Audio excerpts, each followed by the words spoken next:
Brasil Cidadão. Sempre trazendo notícias da atualidade, do Brasil e do mundo. Olá, bom dia. Eu sou Joel Scari e começa agora o Brasil Cidadão, um programa do Observatório do Terceiro Setor com a co-apresentação do jornalista Franklin Valverde. Bom dia, Franklin. Bom dia, Joel. Bom dia a você, está em sintonia com o Brasil Cidadão. Nessa terça-feira, qual é o destaque da semana?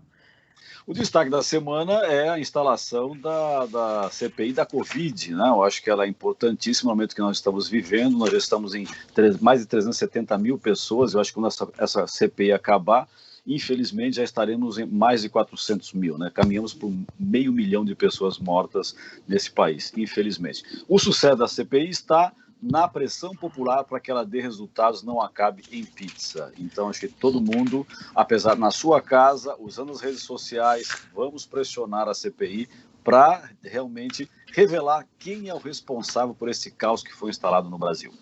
Você estava pessimista quanto à implantação da CPI. Agora, o seu humor melhorou ou você ainda está desconfiado em relação aos resultados? Melhorou, né? Melhorou, e tem um dado, acho que é importante a gente colocar, que o ano que vem é ano de eleição, e muitos dos senadores que compõem essa CPI possivelmente vão se candidatar ou à reeleição ao Senado, ou então a governador dos seus estados, enfim.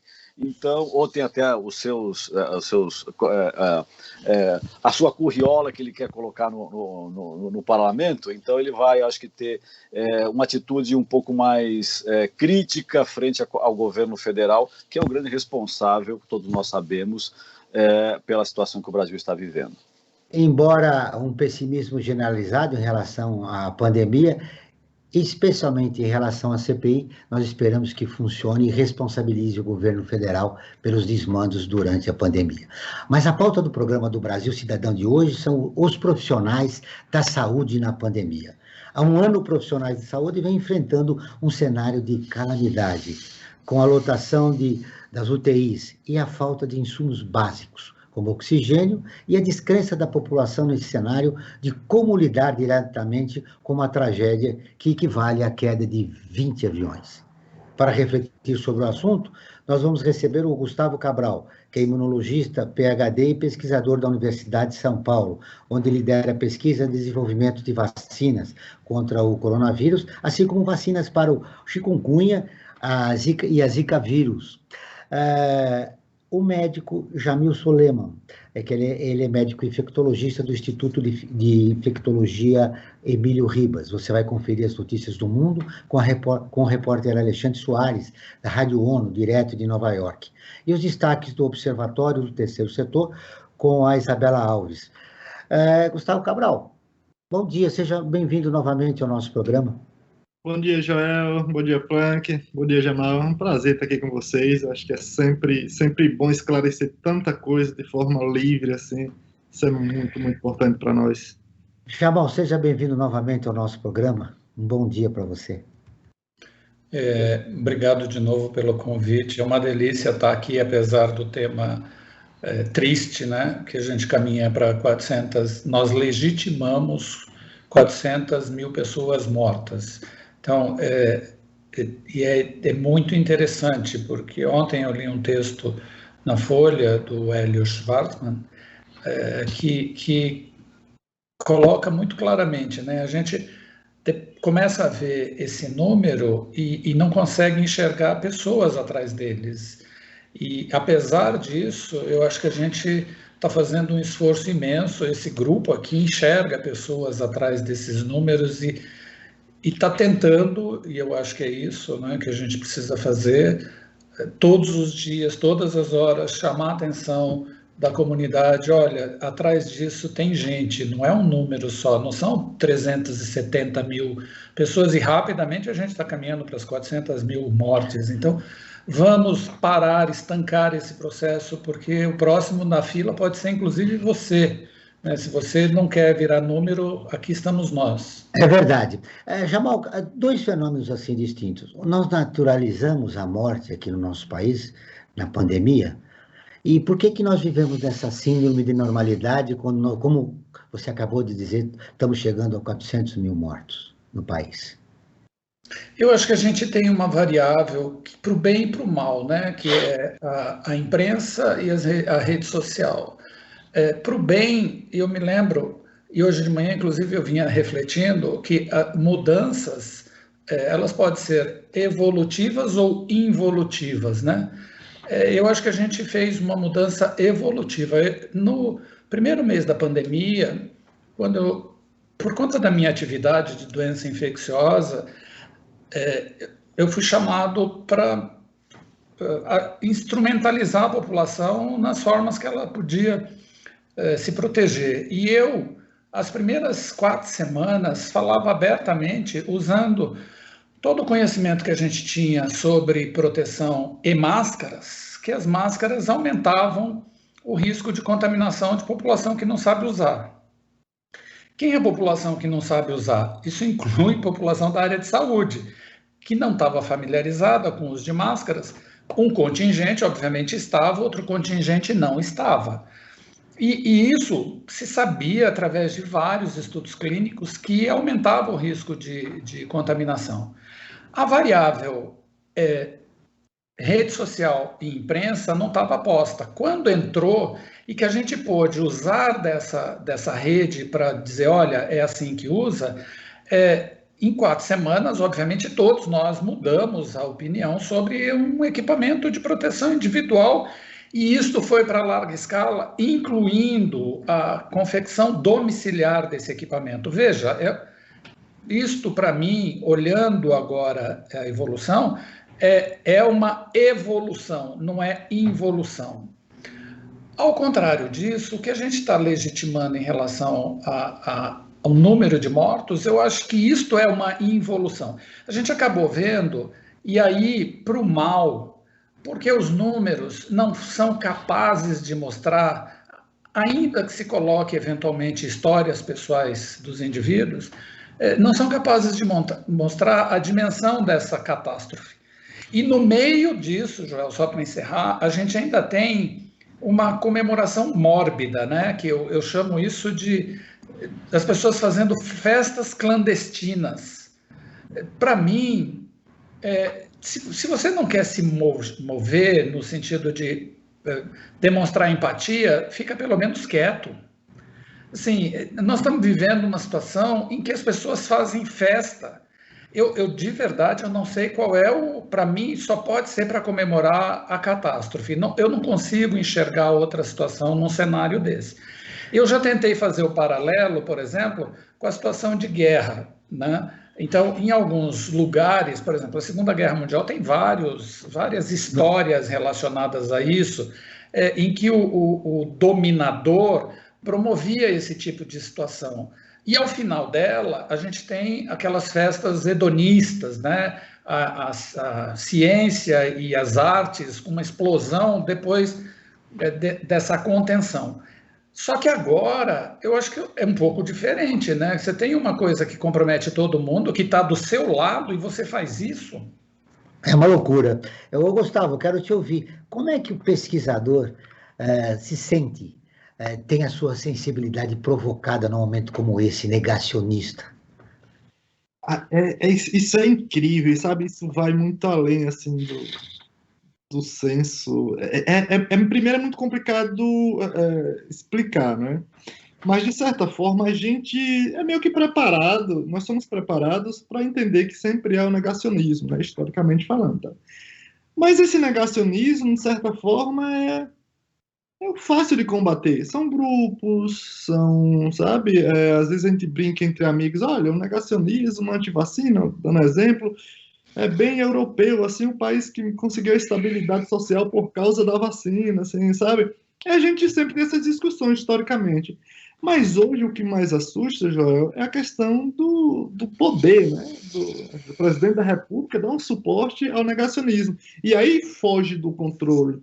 Que a gente chega em pessoas, um número de pessoas que a gente nunca imaginava que nós chegaríamos. Entende? A gente sendo questionado, assim, é incrível. A gente... cito comentários assim bem comuns sobre em que ponto nós chegamos. Algumas pessoas, no mesmo post assim, lá do Instagram, uma pessoa, poxa, parabéns pelo seu comentário. Poxa, esse cara fez, sei lá, 3 pós-doc na Inglaterra, Suíça, trabalhando com vacina, parabéns pelo seu comentário. Pô, beleza, obrigado. Aí, um pouquinho tempo depois, você faz um comentário que de repente, não gosta, e aí parece que tem algum tipo de politização, que eu sempre falo, eu politizo mesmo, que parece que é um crime politizar. Aí vai lá e fala, esse cara não sabe nada de vacina. Agora, há um minuto sabia, agora não sabe.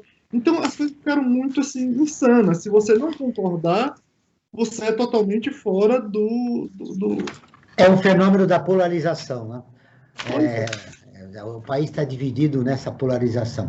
De acordo com a pesquisa realizada pela Fiocruz em âmbito nacional e divulgada no último mês, a pandemia alterou de modo significativo a vida de 95% dos profissionais da saúde. Quase metade dos profissionais citaram o excesso de trabalho ao longo da crise, com jornadas além de 40 horas semanais. E 45% disseram precisar de mais de um emprego para sobreviver. Além disso, 43% não se sentem seguros no trabalho, enquanto 64% tiveram que improvisar equipamentos de proteção. Esta é a situação dos profissionais de saúde no país, Jamal? No país, fundamentalmente em relação aos EPIs, né, os equipamentos de proteção individual. É interessante que lugares onde a pressão é maior, por exemplo, São Paulo, de verdade, a gente não teve um problema de distribuição de EPIs. Foi absoluta. Eu falo isso, parece que isso foi uma dádiva, né? Não, isso é obrigação. Então, mas é uma obrigação que é tão louco como se a honestidade fosse um dom, quando ela é uma obrigação. Então, essas coisas são, que é isso que a gente, inclusive, está falando aqui. Tem coisas que elas precisam ter uma linearidade, precisa ser cartesiano, senão é enlouquecedor. Então, faltar EPI não teve falta aqui. Outra coisa que eu acho que é interessante lembrar, alguns lugares a gente não teve falta de, naquilo que compete à governança local, leitos, por exemplo. Não há falta de leitos em São Paulo. Isso é fato. O que a gente pode discutir é a qualidade da assistência. E devido também aos hospitais campanas, né, que foram criados para mais atender do no que momento. isso, mas de novo, o que parece ser algo doado não passa de obrigação, mas eu acho que a gente tem que contextualizar isso, porque eu acho, você acabou de falar, a gente politiza, mas não partidariza, são situações diferentes, né? Para o bem e para o mal, essa questão de novo. Então, a gente, em alguns lugares do país, pela falta, e aí de novo, aí não é política, aí é partido, é uma visão distorcida que não se adiantou, não se preparou, trabalhou numa situação ambígua, que é o que o governo federal vem fazendo. E no governo federal a gente tem pessoas ambíguas e pessoas que escolheram claramente o lado, né, de afrontar, de promover aglomeração, e tem os ambíguos, que não sabem direito o que vão fazer. E o Ministério da Saúde agora entrou numa ambiguidade, né? Não escolheu um lado ainda, ficou na ambiguidade, ora atira aqui, ora atira ali. Então, o que a gente tem visto, por exemplo, em relação às jornadas de trabalho, e aqui esse estudo, eu também respondi aos questionários, vários do país inteiro responderam a esses questionários, ajudando os pesquisadores. O que a gente tem visto é que o nosso trabalho não se encerra na unidade de assistência, isso é outro aspecto interessante. Eu venho, por exemplo, da AIDS, e a gente, obviamente, tinha toda essa demanda, mas você tinha alguns momentos que eu chamo de descompressão. No caso do SARS-CoV-2, da Covid, a gente não tem nenhum momento de descompressão. De noite, ontem eu tive que responder 4 WhatsApp que eram áudios imensos questionando. Isso incluía médicos. Então, um ano depois, a gente está tendo que responder coisas óbvias de um ano atrás. Ou seja, há um processo de desinformação dentro da própria classe médica. É muito grave. O que se atribui isso? Então, aqui, antes de começar, a gente estava falando, né? Tem os 30%, que desses 30%, eu acho que tem pelo menos 15% que eu chamo de oportunistas. Né? Na minha terra, isso chama chupim. Né? Chupim é aquele passarinho que ele não constrói nada, ele usa a casa do João de Barro. Ele é tão preguiçoso que ele se apropria daquilo que é dos outros. Então, também conhecido como Maria vai com as outras. Eu acho Maria vai com as outras meio sexista demais, né? Assim, porque não é João vai com os outros, né? Enfim, mas o fato é que o que a gente tem visto, por exemplo, eu sou de um grupo que tem 270 médicos, um grupo de WhatsApp. E ontem eu tive que contestar uma informação dizendo que no hospital privado daqui havia inúmeros casos de pessoas internadas na UTI que tomaram 2 doses de vacina. O que significa inúmeros casos? Eu acho que nada, né? Porque inúmeros casos pode ser 2, 3... Olha como é grave, a gente está falando de um grupo de médicos. Segundo, todo caso de doença numa pessoa imunizada, isso foi uma briga de São Paulo, inclusive, para incluir na ficha de notificação se a pessoa tomou ou não tomou vacina, os casos de... Porque essa é a fase 4. Então, você tem que acompanhar. Todos os casos de pessoas que tomaram precisam ser notificados. E aí eu perguntei, onde estão Por acaso, eu também faço vigilância epidemiológica e trabalho em conjunto dentro do CVE, o responsável dentro do CVE trabalha comigo, no Emílio Ribas.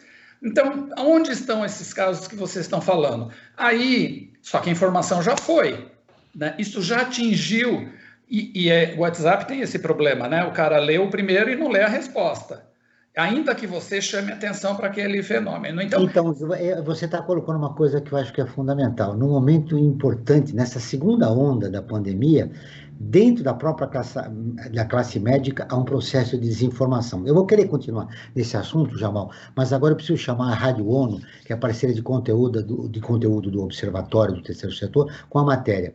OMS, alertas para escassez global de novos antibióticos. O Alexandre Soares, de Nova York, tem as informações. O mundo ainda não está desenvolvendo os tratamentos antibacterianos de que precisa desesperadamente, apesar da maior consciência sobre a ameaça da resistência aos antibióticos.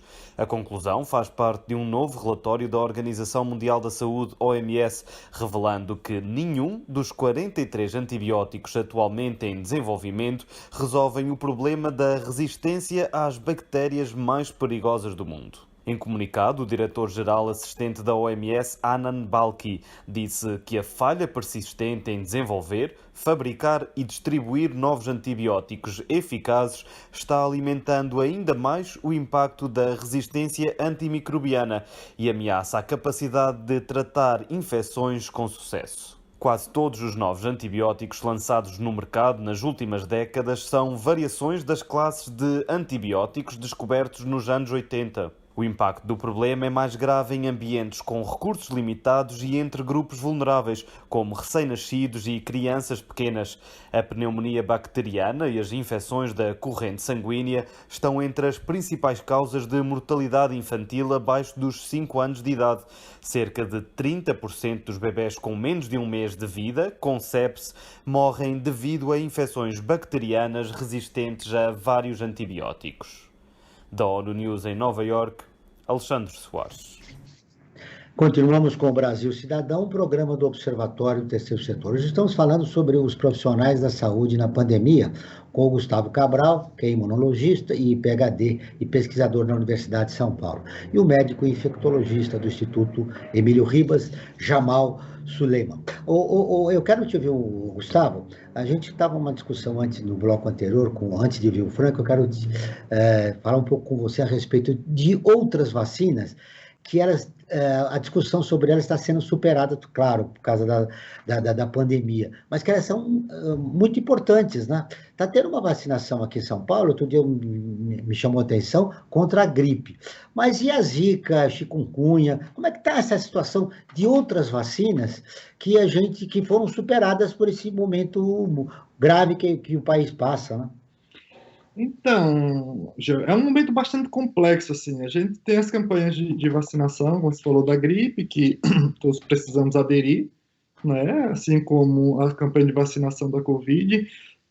Mas, desculpa, para desenvolver outras vacinas nesse momento, é um momento extremamente complexo, porque, por exemplo, a gente tem uma pressão para não ir trabalhar, não é? Por causa da Covid. Então, quando a gente vai trabalhar, tem que ser muito bem organizado, de forma a não ter aglomeração e tal.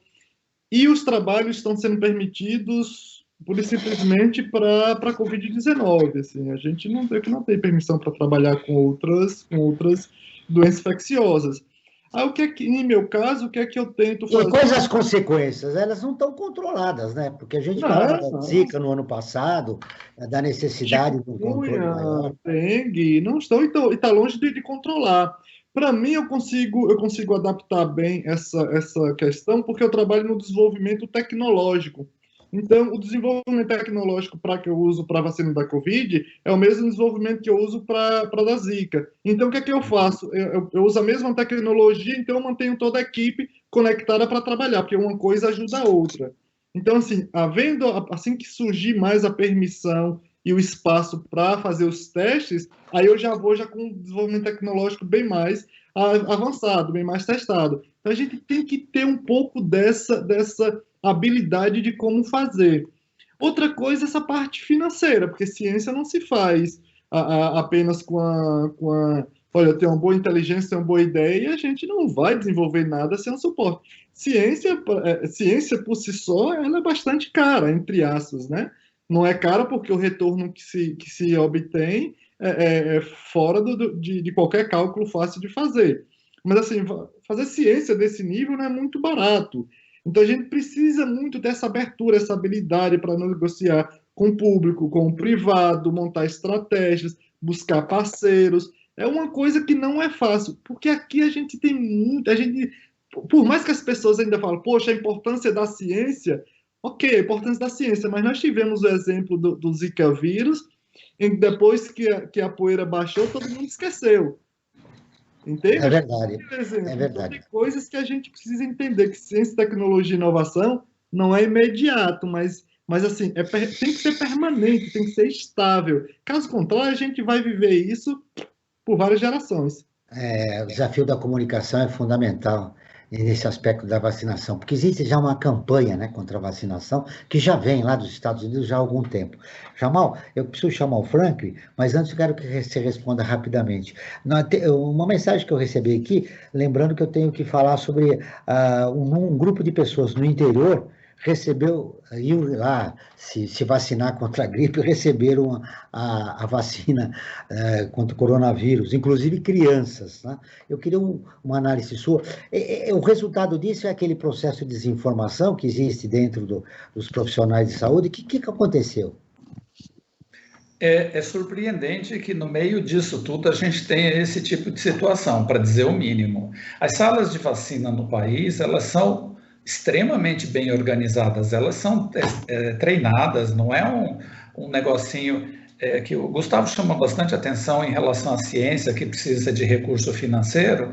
Para uma sala de vacina, você precisa, além do recurso financeiro, que tem uma câmara, rede de frio que é posta nisso, tem o profissional que precisa ser bem treinado. Então, nesses casos específicos, que felizmente eles são exceção, eles não são a regra, a minha impressão nesse momento é que, do mesmo jeito que houve em relação à vacina da AstraZeneca, o erro vacinal com uma dose que não estava prevista, veja, isso aconteceu no Reino Unido, né? Então, erro humano... Desculpe me interromper, aconteceu agora, o Canadá proibiu essa AstraZeneca, agora, recentemente, nesses dias aqui agora. Também eu ia te perguntar isso. Parou, já proibiu a AstraZeneca, está sendo proibida no Canadá também. Então, mas, além desse fenômeno, o que eu quero chamar a atenção é que a ciência também aproveita o erro para contrapor, para gerar uma informação, né? Ainda que tenha sido um erro, ele não é um mal em si, porque ele parte do pressuposto que aquilo foi uma ação humana inadequada. Então, vamos ver até onde essa ação humana inadequada pode reverter ou em benefício ou em prejuízo daquela determinada população. Então, o que eu vejo nesse momento, e para isso, também a gente precisa chamar atenção por conta da vigilância epidemiológica, quer dizer, esse sistema é capaz de identificar o erro e é capaz de estabelecer estratégia de acompanhamento. Então, ele não é um fenômeno que está solto no ar. Então, a minha impressão é que o que a gente vai conseguir gerar de informação é, ok, esse erro traz benefício ou traz prejuízo para essa população? Uma vez estabelecida essa resposta, a gente pode tomar uma determinada ação. Se é um prejuízo, obviamente, isso é muito ruim para aquele que foi atingido. E aí o Estado tem que compensar esse erro. No caso das crianças que receberam essa vacinação, que receberam agora, elas não estavam naquele grupo, e o Gustavo pode até fazer um comentário sobre isso, elas não estavam no grupo pesquisado, era assim mais para idosos, né? Para adultos, né? E elas receberam.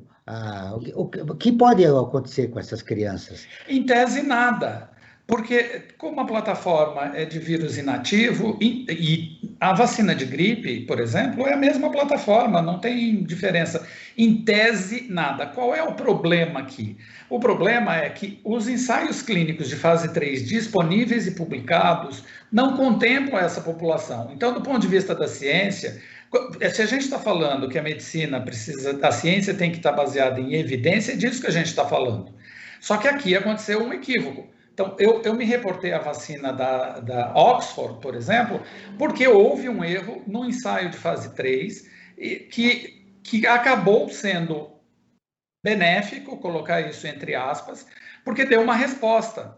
Então, no caso aqui, o que é surpreendente, por isso, a vacina não estava desenhada para aplicar em criança. Então, quando você pega o frasco, isso chama segurança do paciente, é um processo que é uma atitude, uma atividade que todos nós na saúde temos que fazer. Você pega o frasco, você olha o que está escrito, por isso tem cores diferentes, exceto os de HIV/AIDS, que o Estado fez tudo da mesma cor, o que é um grande risco. Mas você tem que olhar, ver o que está escrito, e aí você vai aplicar naquela população.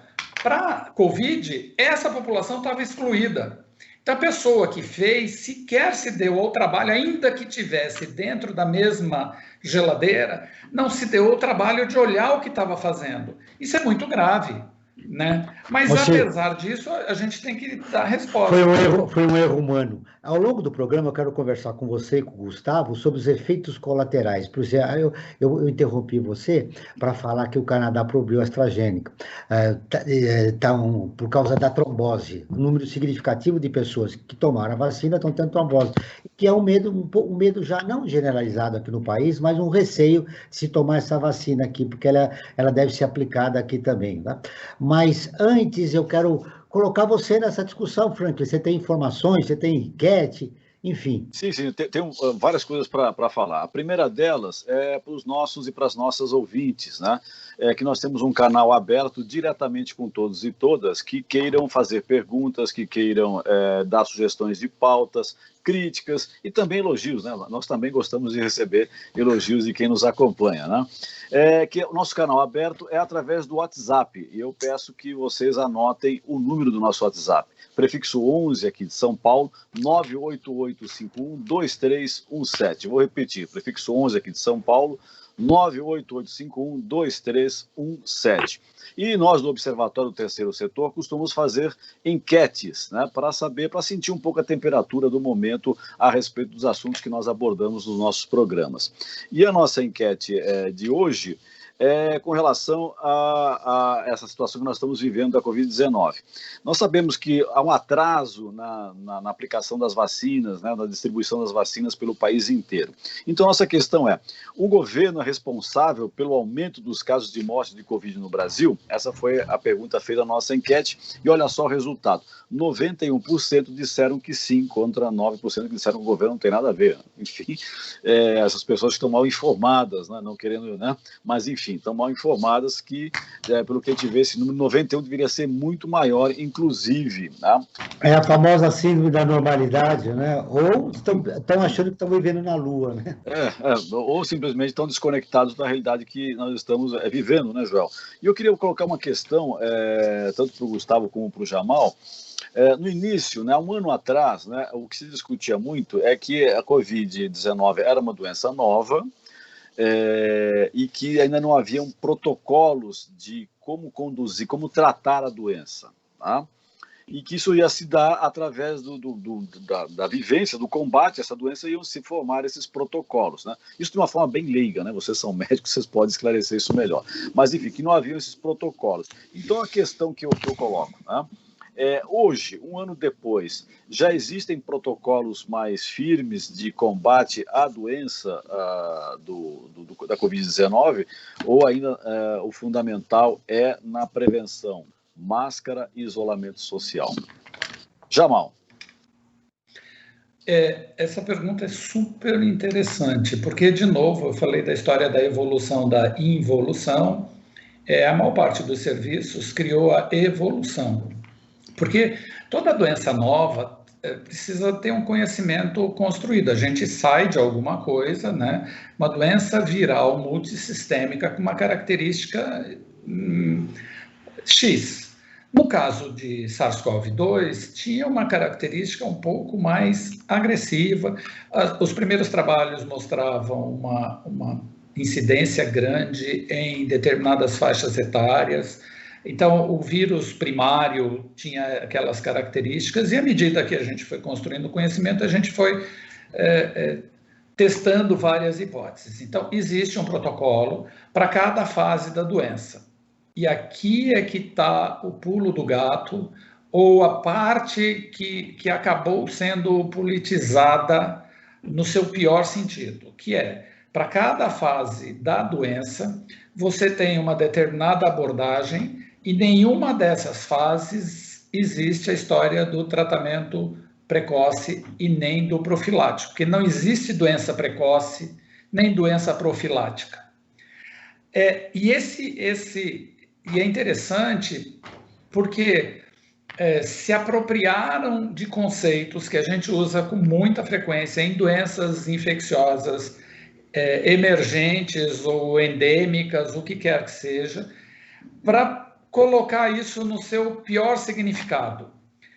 Então, o que a gente viu? A gente viu a recalchutagem de determinadas drogas, que depois se mostraram, infelizmente, ineficazes, e mantiveram isso dentro de um cenário de tratamento precoce. E aí, uma das causas, inclusive, do aumento de mortalidade dessas populações, porque esses protocolos, eles são rígidos e eles servem para conduzir você para algum lugar. Só que, bem aplicados, você tem resultados melhores. Mal aplicados, os resultados são ruins. Vou citar um exemplo aqui. Uso de corticoide em COVID. Então, na síndrome gripal, o corticoide é completamente contraindicado. Não faz sentido você usar. Não serve para usar e piora, inclusive, o prognóstico. E o que se faz? Então, porque dá trabalho acompanhar doente com infecção. Na síndrome gripal, você não sabe para que caminho vai, porque isso pode corresponder ao primeiro momento da doença e ele pode evoluir, porque na clínica, na rotina, você não consegue avaliar os marcadores, a não ser quando você faz o acompanhamento do indivíduo. E acompanhamento do indivíduo significa assistência médica durante todo esse percurso. O que os serviços acabaram fazendo de má qualidade, diga-se? Recebe um indivíduo na síndrome gripal, prescreve uma medicação que cria uma falsa sensação de segurança, incluindo corticoide, E aí ele vai tomar isso e ele acaba evoluindo porque o corticoide faz esse tipo de coisa. Ao passo que se você acompanhar, 80% em média dos indivíduos vão manter só a síndrome gripal e 20% vão evoluir para a doença.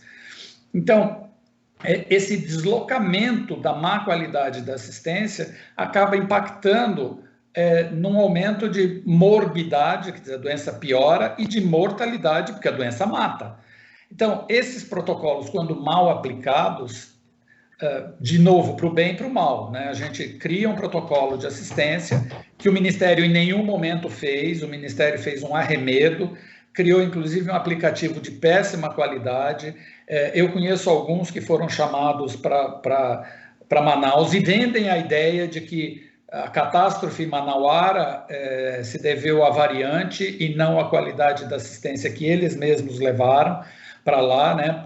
De novo, a história do tratamento precoce, né? E ali, é claro, o aumento da morbidade e da mortalidade por secundário à aplicação desse tipo de protocolo. Então, a gente construiu, onde ele é bem aplicado, funciona. Onde ele é mal aplicado, ele funciona para o mal. Ou seja, ali estava a péssima qualidade do atendimento que provocou um aumento, né, de infectados. Eu quero te ouvir, Gustavo, a respeito da pergunta do Franklin. Eu acho que não é a questão do atendimento, né? Mas organizacional, planejamento de combate, assim. Acho que, porque essa categoria do atendimento, ele fica meio que individualizado. Franklin, ele teve algumas colocações que você fez aí, Franklin, inclusive, antes dessa pergunta, sobre de 90% a 95%, acha que foi do governo federal. Da nossa enquete, né? E aí a gente citou a questão de normalizar, mas teve uma questão que o Jamal comentou lá no princípiozinho, que foi legitimar. Números, no geral, eles não geram empatia, tá? Então, por isso que a gente discute muito sobre essa questão da vida. E aí isso passa a ter uma normalização. O problema se torna ainda maior quando a gente passa a legitimizar. Por exemplo, a partir do momento que você fala 70%, 75% vai se infectar, você está legitimando, só que está legitimando uma catástrofe fora do comum, porque se você gera 75% de infecção por uma doença que vai matar 2, 3%, por um vírus que vai gerar uma doença que pode matar 2, 3%, você está legitimando o quê? Quase 5 milhões de mortes. Que é diferente. É uma coisa você falar, normalizar, que é terrível. Números faz a pessoa normalizar. Números não geram empatia, Então você normaliza, infelizmente. Outra coisa é você legitimar. Quando você lança uma ideia desse tipo, você legitima. E aí afeta diretamente na estratégia de combate, na formação, por exemplo, de comitês. Por exemplo, o Jamal poderia estar numa equipe de comitês de combate à crise lá desde o princípio. Ele vem trabalhando desde o início, desde estratégias de informação, estratégias médicas, tecnicamente falando. Então, isso, infelizmente, a gente está muito a desejar. Nós formamos um comitê agora, esse ano, com a expressão pífio. Só por questão mesmo só formou quando o Lula tornou-se elegível. Por pressão da comunidade internacional e politicamente, política, né? Basicamente política. Tipo, as pessoas começaram a observar e falaram, ops, tem um cara aí que pode competir, porque, assim, estratégia do governo federal é rivalizar com o PT, isso, claro, só que não com Lula. Só que isso afeta diretamente nosso dia a dia, porque as ações que são feitas politicamente afetam, por exemplo, na organização do combate à pandemia. Entende? Porque quando você tem uma estratégia política mal organizada e vem a público e diz, por exemplo, olha, 70% vai se infectar, você está legitimando o não cuidado individual, o não cuidado social. Aí entra aquela questão também que o Jamal comentou. E aqueles 30%, assim, aí já inclui, por exemplo, os médicos que têm ações oportunistas, porque a gente escutou. Imagine, para mim, para o Jamal, que a gente é da área, científica escutar um médico, por exemplo, falar que a vacina muda o DNA, muda o nosso DNA. Você tem noção do absurdo que vem para a nossa cabeça com aquilo ali? E isso é um acompanhamento oportunista de uma ação política. Entende? Isso vem, aí você olha assim e fala, onde nós chegamos? Ou onde nós erramos? Porque isso está totalmente vinculado ao combate à pandemia, às ações, estratégias, está relacionado total à montagem política que foi feita e acaba não só normalizando, mas legitimando as quais... Criminaliza a vítima, né? Criminaliza a vítima, né? Exatamente. A gente está normalizando, a gente está legitimando as quase 500 mil que, infelizmente, nós chegaremos de morte. E esse é o maior risco. Muito bem, agora nós vamos ouvir a repórter Isabela Alves com as notícias do site do Observatório do Terceiro Setor. Olá, Isabela, tudo bem? Bom dia, Joel, bom dia, Franklin, bom dia aos convidados e ouvintes. Hoje eu trago as notícias de destaque do nosso portal. A primeira delas informa que o câncer de mama se tornou o mais comum do mundo. Segundo a OMS, a estimativa é de que tenham ocorrido 2,3 milhões de diagnósticos em 2020. Antes, o câncer mais comum era o de pulmão. Outra notícia é sobre uma física que quer resgatar a contribuição de pessoas negras nas ciências exatas. O projeto é realizado pela doutoranda em física Kaleane Patrícia e pretende estimular jovens a seguirem na área a partir do resgate de referências negras. Para encerrar, nós temos a notícia de que o Grupo Boticário terá licença remunerada de 4 meses para pais. A licença remunerada valerá em caso de nascimento ou adoção de filho, de casais hétero ou homoafetivos. O benefício será oferecido a partir do segundo semestre desse ano. Essas são as notícias da semana, mas para ficar por dentro de outras novidades do Brasil e do mundo, basta acessar o nosso portal, observatório3setor.org.br. Essa foi a repórter Isabela Alves, que volta na próxima semana. Obrigado, Isa, um abraço, até lá. Siga o Observatório do Terceiro Setor nas redes sociais e acompanhe informações do Brasil e do mundo sobre direitos humanos, causas e projetos sociais. O Instagram é @observatório 3 Setor. E no Facebook é facebook.com/Observatório 3 Setor. Nossos programas de rádio estão disponíveis no canal do YouTube do Observatório. Lá também você encontra lives, entrevistas e quadros, como Você Sabia e Você Conhece, que mostram os aspectos ignorados da nossa história e refletem sobre a sociedade. Basta buscar por Observatório 3 numeral Setor. Repetindo, Observatório 3 numeral Setor.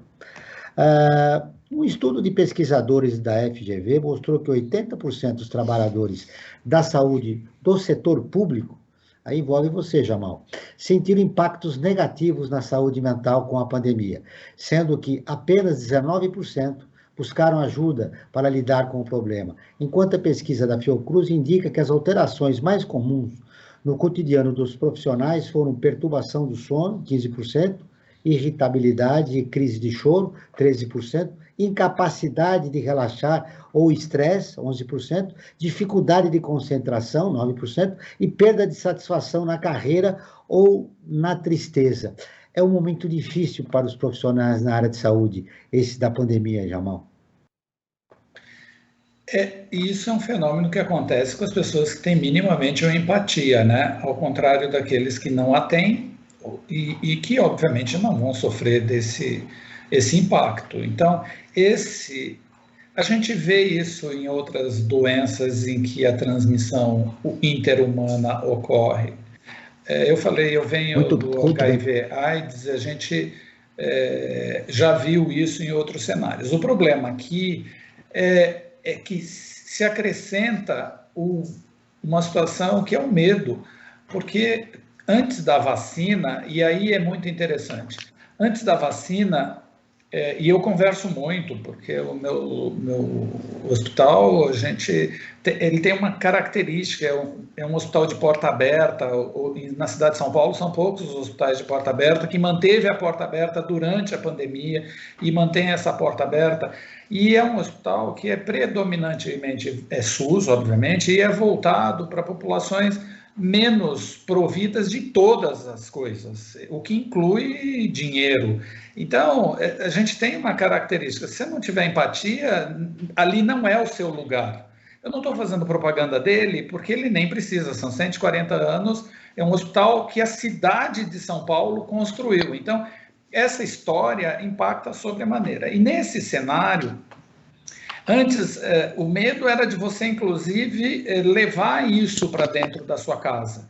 Aí vem a vacina, aí o medo passa a ser aquele que está na sua casa não poder acessar a vacina no tempo que você acessou. Olha que louco que é isso, né? Então, você pode imaginar o desgaste psíquico dentro de uma experiência humana, e eu tenho dito isso desde o começo. O confinamento é uma das piores experiências humanas. Se você não tem... E o confinamento, vivendo essa situação distópica em que o presidente da República insiste no desconfinamento para que as pessoas se contaminem, veja que cenário maluco a gente está... Maluco não na doença psiquiátrica, né? Mas olha como que você tem que lidar com isso. E aí você, que tem um papel de difundir informações, passa a ser uma referência que não serve muito bem, só serve em alguns momentos. Quer dizer, isso é muito desgastante. Olha, gente, a conversa com vocês é muito boa, vocês vão voltar outras vezes no nosso programa. Passou rápido, nós temos mais só 10 minutos de programa. Mas eu tenho umas informações que eu acho que são importantes, que eu vou ler rapidamente, e eu pediria para vocês responderem, porque eu quero as conclusões finais dos nossos dois convidados. Veja só, Gustavo, até março de 2021, o Ministério da Saúde apontava que ao menos 484 mil profissionais da saúde haviam tido confirmada a infecção pelo novo coronavírus. Desse total, 470 morreram. São 1,3 mortes por dia, ou uma em cada 19 horas. Contudo, o levantamento do Conselho Federal de Medicina e do COFEM, o Conselho Federal de Enfermagem, indica a subnotificação nos dados do Ministério e aponta para um outro cenário: 551 mil médicos e 646 enfermeiros, técnicos e auxiliares de enfermagem teriam morrido até março por Covid-19, ou seja, uma morte a cada 7 horas e meia. Vale pontuar que até janeiro de 2021, o Brasil respondia por 1/3 do total de mortes pela Covid-19 entre os profissionais de enfermagem, segundo os dados do Conselho Internacional de Enfermagem. Uma loucura que está essa situação do setor de profissionais da saúde. Gustavo, eu queria repercutir com você. A AstraZeneca foi proibida lá no Canadá. Quando vocês fazem a pesquisa de uma vacina importante como essa, que nós estamos sendo vacinados aqui no país, os efeitos colaterais são levados em consideração e como isso é feito? Por favor, rápido, que eu preciso ainda fazer mais perguntas. Sempre levar em consideração isso, desde os estudos em animais e quando a gente faz a tradução lá para seres humanos, naquela fase 1, fase 2, que testa com dezenas, centenas de pacientes, a gente sempre leva isso em consideração. Porém, uma coisa a gente testar com centenas e até milhares, quando a gente chega para milhões, como o próprio Jamal falou. Isso é fase 4, isso tem que ser notificado, isso tem que ser passado informações para a gente analisar de forma precisa e tomar as ações devidas. Então, isso é comum, entre aspas, acontecer se houver qualquer necessidade. Não apenas a da AstraZeneca, mas, por exemplo, a da Janssen também teve a parada nos Estados Unidos, que usam a mesma tecnologia, apenas com alvos diferentes, um usa o adenovírus de macaco, outro usa adenovírus humano, que também é a mesma tecnologia da Sputnik.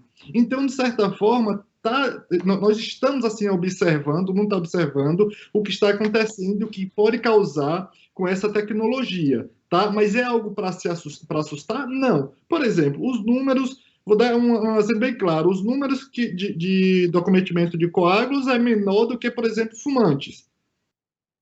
Pessoas que fumam têm maior índice de acometimento de coágulo e trombos do que pessoas que foram vacinadas. Isso quer dizer que a gente tem que descartar essa observação? Não, pelo contrário, a gente está observando, fazendo comparação com grupos vacinados e não vacinados e fazendo testes para saber se realmente aquilo é acometido pela vacina, porque também tem que levar em consideração quais os grupos que vacinados que tiveram esse problema. Então, no caso da AstraZeneca, é trombose. Trombose, mas quais os grupos que desenvolveram, falando individualmente. Então, e aí faz análise laboratorial se realmente essas vacinas, não só da AstraZeneca, como da Janssen, e também precisa observar a da Sputnik, porque é a mesma tecnologia, qual o caminho biológico que ela pode causar isso. Jamal, eu quero te ouvir a respeito disso, né? Essas informações a respeito dos efeitos colaterais impactam a população que já está fragilizada no momento de isolamento social. Eu acho que o grande problema é como você faz a comunicação aqui, né? É fundamental que as pessoas tenham clareza na informação. Então, Gustavo chamou a atenção. Eu vou dizer aquela expressão que todo mundo conhece bem: não existe almoço grátis. Tem um primeiro aspecto.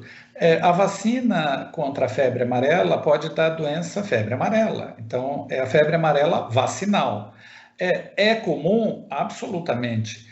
Então, eu não vou tomar vacina de febre amarela porque ela pode dar. Não, você precisa tomar, porque a ocorrência disso é 0,00. Então, ok. Se sabia disso antes de começar na escala de milhões? Não. A mesma história aqui. Existe uma relação temporal da emergência de fenômenos embólicos, né, que são esses coágulos, com a vacina. A relação temporal está estabelecida. A relação causal, alguns estudos apontam que sim, é possível. Provavelmente está relacionado a esse vetor, que também já se sabia disso, não é uma novidade completa, mas ok. Então, a relação causal está sendo estabelecida. Agora, qual a frequência? Que é isso que nos interessa, porque são vacinas extremamente importantes. Se a frequência é 0,000, Gustavo chamou atenção, quem fuma tem maior chance, quem viaja de avião tem mais chance. Ok, então, tem mais gente tomando vacina, tem mais gente voando ou tem mais gente fumando? O que a gente precisa alcançar? Uma vez estabelecido isso, o que nós precisamos fazer para evitar que uma pessoa que toma vacina desenvolva isso?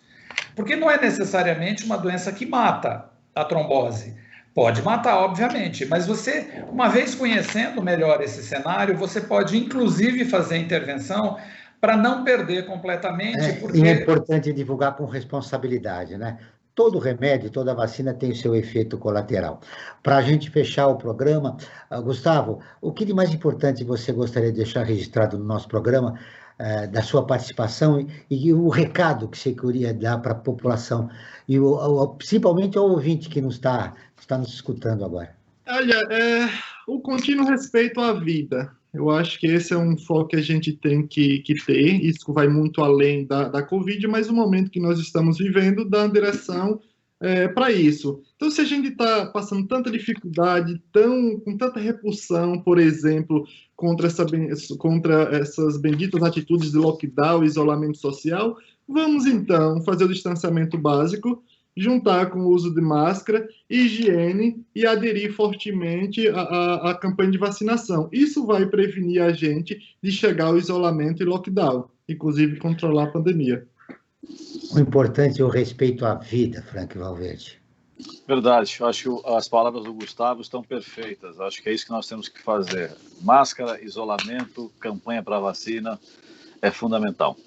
Jamal, a partir da experiência que você sofreu, a angústia, como todos nós, no isolamento social, e principalmente você, que é um profissional da área de saúde, trabalhando no Emílio Ribas, a partir da tua experiência pessoal, o teu recado final para a população, que está angustiada, ainda não foi vacinada, precisa usar máscara, precisa usar álcool, toda a proteção necessária enquanto não é vacinada.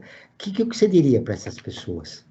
Primeiro, que mantenha tudo isso, que não mude absolutamente nada, porque nós já sabemos dessa estratégia, que é uma estratégia que funciona há pelo menos um século. Então, mantenha esses cuidados. O segundo aspecto é que pressione a pessoa em quem você votou para que rapidamente a gente disponibilize essas vacinas. Eu estou usando no plural porque até agora a gente só tem 2.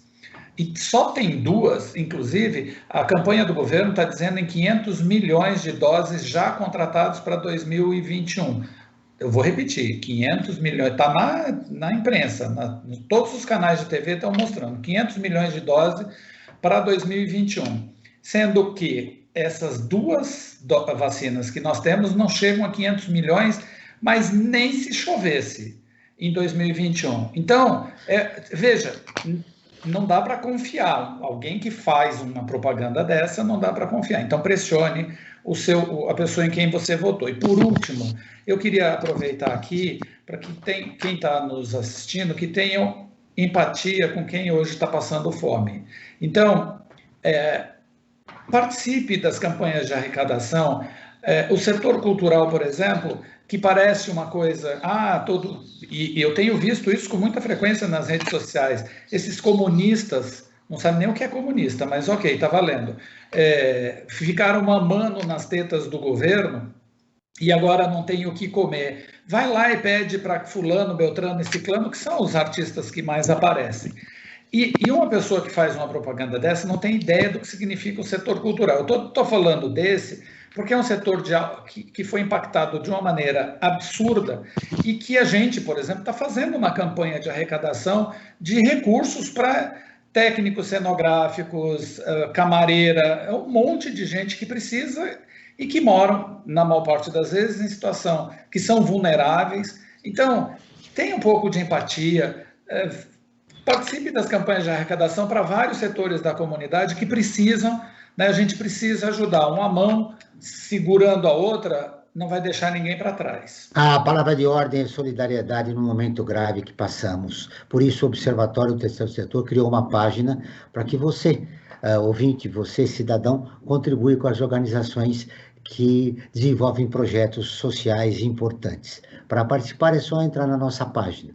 observatoriotresetor.org.br. O Brasil Cidadão está terminando. Agradeço a presença de Gustavo Cabral, imunologista e pesquisador da Universidade de São Paulo, a Jamal Suleiman, médico infectologista do Instituto Emílio Ribas. Esse programa foi produzido pela equipe do Observatório do Terceiro Setor.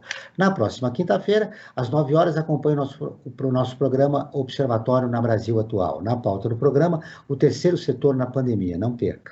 E nós ficamos por aqui, sempre na luta por uma sociedade mais justa, solidária, sustentável e tolerante. Até o próximo programa.